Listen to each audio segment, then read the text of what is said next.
Jesus was sent, a prayer of St. G. In the land of the Jews was salvation wrought.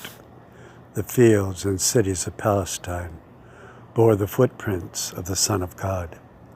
Sacred redemptive history wove itself through uncommon occurrences.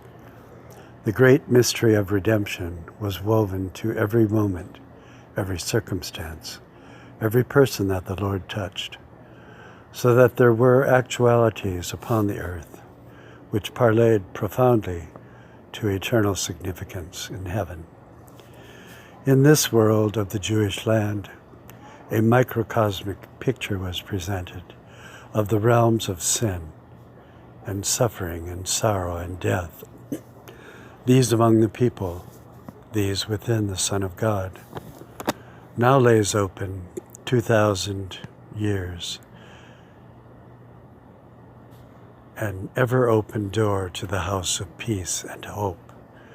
The Savior meets not strange, outlandish circumstances, but familiar surroundings, whereupon our bone and flesh met the Savior of the world.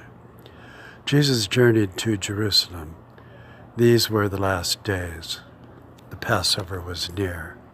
Suffering and death drew near.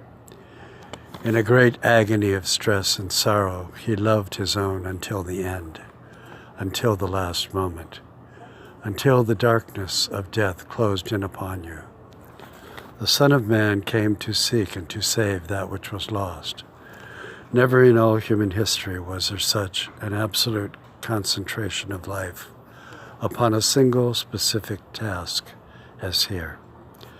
Every man comes into the world to work out a design of God in his existence. In all these we serve your will, whether knowingly or not. For this is not common history, but sacred, redemptive history.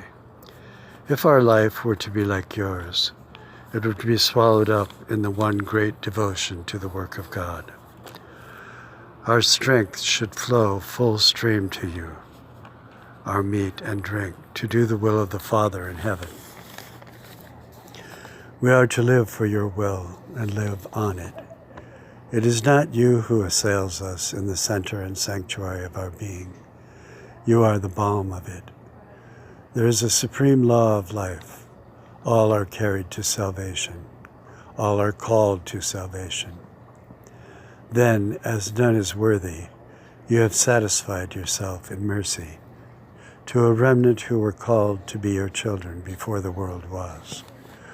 We are to dedicate the natural life we possess, while yours was extraordinary humility in becoming man, and then all which did occur unto the humble Lord of all things. We ought to possess some sense of the mind of Christ within us. From your eternal preexistence you came, transcending time, to arrive in our space in the fullness of time. And so when the appointed time had come, God sent forth his only begotten Son. For in the predetermined counsels of God, this was the right and proper time. This fullness was not of us who received you, whether of the tenor of the Jews or Romans, Chaldeans or any, but the fullness of the moment which you had ordained from the beginning, sent not as a messenger, but given to us as a sacrifice to God. Jesus was sent, Jesus was given, Jesus came. Before time was, the Son was, delighting in the Father, and in the beginning was the Word, and the Word was with God, and the Word was God. The arm of the Lord, the agent of creation, the revealer of God, the light of the world. He was in the world, and the world was made by him, and the world received him not. Your earthly life is summed thusly: I do always the things that please him.